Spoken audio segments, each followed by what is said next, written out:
Hidden deep within the towering peaks of Pakistan's Hindu Kush, the Kalash people embody a living enigma, a tribe so fascinating, so visually striking, and so culturally unique that they seem ripped from the pages of a forgotten myth. Imagine stepping into a world where ancient rituals still echo through the valleys, where festivals shimmer with vibrant colors, wild dances, and music that calls upon gods older than memory. But what truly makes the Kalash stand apart isn't just their ancestral faith or pagan ceremonies. It's their striking appearance. Light-colored eyes, chestnut to blonde hair, and facial features that look nothing like the neighboring communities around them. How has this small, distinct group endured century after century, shielded from the tides of time, while surrounded by a vastly different cultural landscape? As we peel back the layers of their identity, we uncover even more astonishing details. In a region often marked by rigid gender roles, the Kalash defy expectations with social practices that feel surprisingly progressive. Here, love marriages are common. Women freely choose their partners, and they hold the right to divorce, a freedom rarely seen in surrounding cultures. Boys and girls grow up as equals, sharing the same schools, opportunities, and community roles. This sense of balance isn't accidental. It's woven deep into their traditions, shaped by generations who have preserved a philosophy of autonomy and respect. Don't forget to hit the like button and subscribe to Secret Journey, your passport to exploring the world's most intriguing corners without spending a dime. Yet with the growing force of globalization and the steady influx of curious tourists, the Kalash face a new kind of threat, not one of swords or invasions, but of slow cultural erosion. Will they manage to guard their precious traditions in the face of modern pressures, or are we witnessing the twilight of one of the world's most extraordinary civilizations? Stay with us to the end, because the story you're about to hear will reshape everything you think you know about cultural survival, human resilience, and the sheer power of identity. And while you're here, don't forget to hit like and subscribe to our channel, so you never miss another journey into the planet's most mysterious corners. Let's journey into the heart of the Kalash lands, a rugged, isolated realm scattered across three main valleys: Bumbaret, Rumbar, and Bairar. Accessible only by narrow, winding roads that snake through craggy rock faces and roaring rivers, these villages sit like hidden jewels, cradled by nature's fierce embrace. For centuries, this extreme remoteness has been their greatest shield, allowing the Kalash to preserve a way of life nearly untouched by outside influence. Here, time moves to a different rhythm. Days revolve around tending terraced fields of wheat, corn, and fruit. Families depend on their herds and harvests, forging a living that's both fragile and resilient. Winters in these mountains can be brutal. Entire villages cut off for weeks under blankets of snow, enduring biting storms that test every ounce of resolve. But what's most captivating is how the Kalash meet these challenges. They don't just survive, they celebrate life fiercely. Between the planting and the harvest, they come together for festivals that are nothing short of magical. Events where ancient rituals unfold under starlit skies, where dances and offerings bind the community to its ancestral roots, and where joy becomes its own form of resistance against the creeping march of modernity. How long can they hold this line? How much longer can they dance, sing, and pray without the world reshaping their traditions? Perhaps the most tantalizing mystery is their origin. Among South Asia's immense ethnic mosaic, the Kalash stand apart. Their features, pale eyes, European-like bone structure, have fueled endless speculation. Could they really be the long-lost descendants of Alexander the Great soldiers, who marched through these lands over 2 millennia ago? This theory isn't just fueled by their looks. Echoes of ancient Greek practices shimmer through Kalash culture. Their polytheistic belief system, their spirited festivals, their ritual dances, all hint at a cultural lineage far older than neighboring traditions.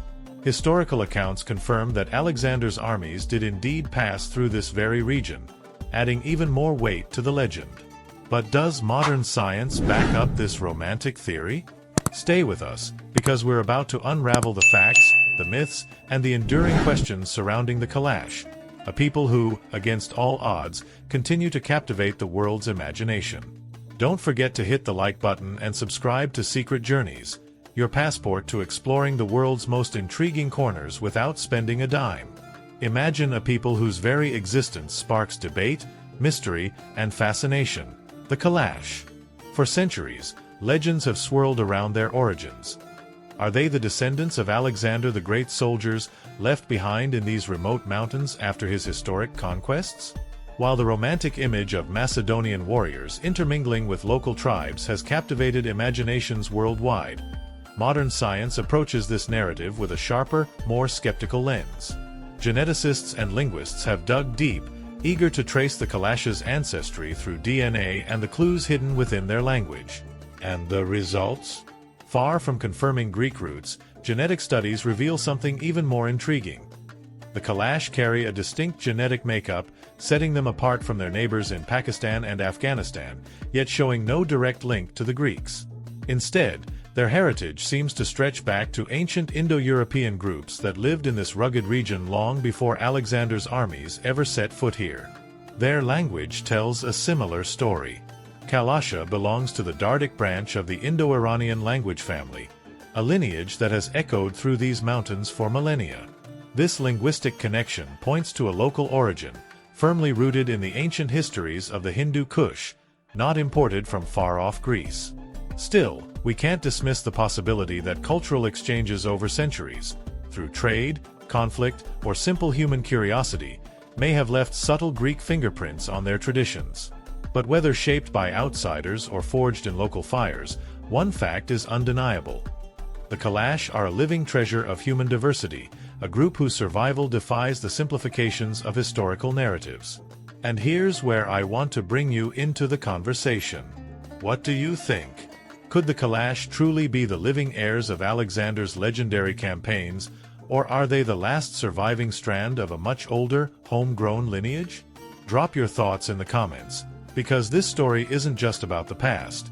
It's about how we understand the evolution of culture and identity. But the Kalash's allure isn't just about where they come from, it's about what they believe. While the vast majority of Pakistan follows Islam, the Kalash remain one of the few communities in South Asia to preserve an ancient animist faith, where nature, spirits, and ancestral forces rule daily life. Their belief system is breathtakingly vivid. The world around them teems with unseen beings, from protective deities to mischievous spirits, all influencing the fate of their families, harvests, and health. Central to their faith is Balam, a guardian deity tied to protection and renewal, playing a pivotal role in sacred festivals. Unlike the rigid doctrines of monotheistic religions, Kalash spirituality is fluid, passed down orally across generations, adapting and evolving with time. Each season brings a new wave of rituals. In spring, the joyous festival of Joshi bursts to life with wild dancing and offerings to bless the land's fertility. Come winter, the solemn Chalmos festival gathers the entire community in powerful purification rites, preparing them for the trials of the coming year. Don't forget to hit the like button and subscribe to Secret Journey, your passport to exploring the world's most intriguing corners without spending a dime. These aren't mere cultural performances, they're lifelines, connecting the Kalash to their ancestors and the natural world. Sacred altars and shrines, their mountainous homeland, where offerings of milk, honey, or animals are left to honor the spirits. These rituals are overseen by spiritual leaders, the keepers of deep, ancestral knowledge, who guide the community in balancing respect for nature with survival. Music and dance aren't just entertainment. They're believed to summon divine presence, turning each celebration into a cosmic dialogue between humans and the forces that shape their world. But it doesn't end at the festivals. Daily life is steeped in ritual and taboo. Certain trees are deemed untouchable, believed to house powerful spirits, while special village zones are strictly reserved for religious purposes, off-limits to anyone deemed spiritually unprepared. Even small acts, like leaving offerings or observing taboos, are part of an ongoing effort to maintain harmony, fortune, and protection. So here's the deeper question. What can we, living in a world dominated by speed, technology, and constant change, learn from the Kalash? What does it mean to hold on to ancient rituals, to believe so deeply in the balance between nature, community, and spirit? As you reflect on this, make sure to hit that like button and subscribe to our channel. because we have countless more journeys lined up to explore the world's most hidden, surprising, and thought-provoking cultures. Stick with us, because the next story might just change how you see the world. One of the most striking and hypnotic elements of Kalash culture is undoubtedly the captivating beauty of their women. A beauty that seems to defy geographic borders and historical timelines. Their fair complexions, golden or chestnut hair, and piercing green or blue eyes create an almost otherworldly aura, making them appear like living embodiments of ancient legends. These women don't just carry physical features that set them apart from the rest of Pakistan's diverse population. They seem to embody the very essence of the rugged, untamed mountains that cradle their isolated villages. It's no wonder that travelers, photographers, and anthropologists have been drawn to them for decades, often leaving with lingering questions about the enigmatic origins of this small community. But it's not only their natural beauty that casts a spell. The way Kalash women dress is a vivid celebration of their cultural identity. Picture long flowing robes in brilliant shades, embroidered with intricate geometric shapes and delicate floral designs, paired with layers of colorful necklaces, and topped off with stunning headdresses adorned with beads and tiny shells. These garments are not merely decorative, they are a living canvas of the Kalash heritage, telling stories of resilience, joy, and defiance. In a region where women's clothing is often dictated by conservative traditions and modesty rules, Kalash women stand out as bold symbols of freedom, proudly wearing their traditions as armor against cultural erosion. Don't forget to hit the like button and subscribe to Secret Journeys, your passport to exploring the world's most intriguing corners without spending a dime. And this spirit of independence goes far beyond appearances. In matters of the heart, the Kalash break sharply from the norms of their Muslim neighbors. Here, love is not a transaction orchestrated by families or dictated by rigid social rules. It's a matter of personal choice. Women are free to choose their partners, and if they become unhappy in a marriage, they have the right to leave and remarry, without stigma or shame. Imagine that. In a part of the world where arranged marriages dominate, Kalash women exercise the radical freedom to follow their own hearts. Even more intriguing is the custom known as marriage by ransom.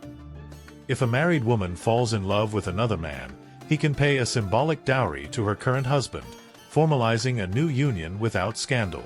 While outsiders may find this practice unusual or even shocking, for the Kalash, it reflects a deep cultural belief that love should be genuine, rooted in desire and compatibility, rather than enforced by family expectations or societal obligations.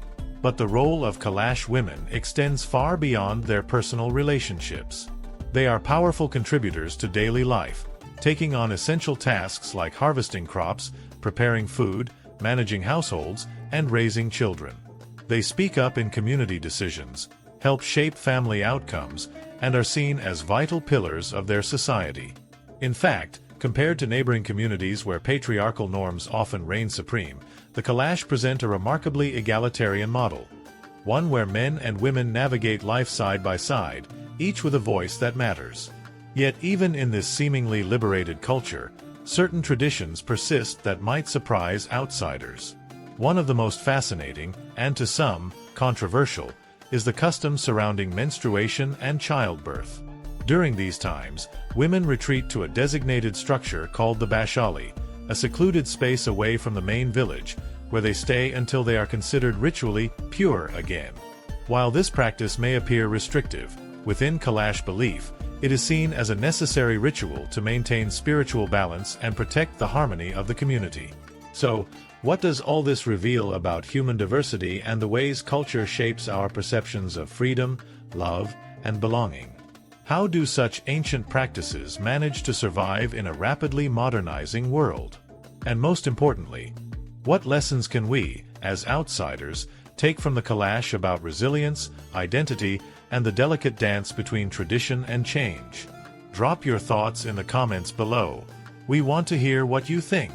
And don't forget to hit that like button and subscribe to our channel, where we uncover more hidden stories from the world's most fascinating and little-known communities. Stay tuned, because the next adventure might just challenge everything you thought you knew about the human experience. Hidden deep in the mountains, the Bashali stands as one of the Kalash people's most intriguing and misunderstood traditions. Far from being viewed as a punishment, this special hut, where women retreat during menstruation and childbirth, is regarded by the Kalash as a sacred sanctuary, a place tied to purity, spiritual renewal, and the invisible rhythms of nature. Within its walls, women rest, eat, and connect with one another, surrounded by rituals passed down for generations. Elder women serve as guides, helping the younger ones navigate this deeply symbolic period, offering advice, sharing ancestral stories, and strengthening the sense of female identity within their unique culture. For outsiders, isolating women during these times might seem outdated or even oppressive. But from the Kalash perspective, it is an act of reverence, not exclusion, a recognition that women, during these phases, are under the heightened influence of divine energies.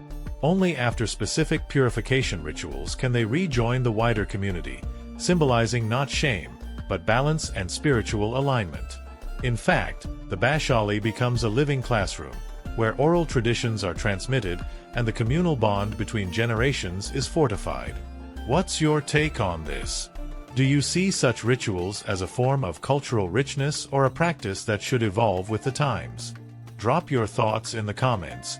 We want to hear your perspective. Yet the Bashali is just one thread in the complex tapestry of Kalash life.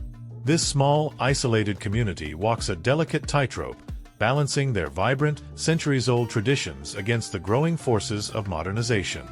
As one of Pakistan's tiniest religious and ethnic minorities, the Kalash face enormous challenges in safeguarding their way of life, particularly in a nation shaped largely by Islamic customs. While they don't face active persecution, social and cultural pressures steadily push them to assimilate, making it harder to maintain their distinct identity. For the younger Kalash generations, the pull of the outside world is especially strong. Schools, technology, and exposure to modern ideas often lead them away from ancestral beliefs. Efforts are being made to strike a balance, integrating formal education with cultural preservation, but the tide of global influence is powerful, and holding it back is no easy task. Another major force reshaping Kalash society is tourism. As word spreads about this mysterious, visually striking people, tourists, researchers, and journalists have been pouring in, eager to witness their rituals, photograph their colorful festivals, and capture a glimpse of a culture seemingly frozen in time. While tourism brings valuable income, it also comes with a price. Sacred ceremonies are sometimes altered to satisfy visitor expectations, and the constant presence of outsiders risks diluting the authenticity of Kalash traditions. Don't forget to hit the like button and subscribe to Secret Journeys, your passport to exploring the world's most intriguing corners without spending a dime. This leaves the Kalash at a pivotal crossroads. With fewer than 4,000 people remaining, they face the real danger of cultural extinction. On one side, there are determined efforts to document, protect, and revitalize their heritage. On the other, the relentless pressures of globalization, tourism, and cultural assimilation continue to mount. How long can the Kalash resist the waves of modernity without losing the very essence that makes them unique? The story of the Kalash is ultimately one of resilience and identity, a living reminder of the diversity that has shaped humanity across millennia. But their future doesn't depend solely on their internal strength. It also depends on how the outside world chooses to see them, as a treasure to be protected or simply as a fading curiosity in the archives of human history. If you were captivated by the incredible story of the Kalash, don't forget to hit that like button and subscribe to our channel so you never miss new episodes uncovering hidden cultures and forgotten peoples. Tell us in the comments, which part of the Kalash culture fascinated you the most? And if you're hungry for more, click the video on your screen now to watch our full documentary on life in Mongolia. Another astonishing culture with traditions that will challenge everything you thought you knew. Don't miss it.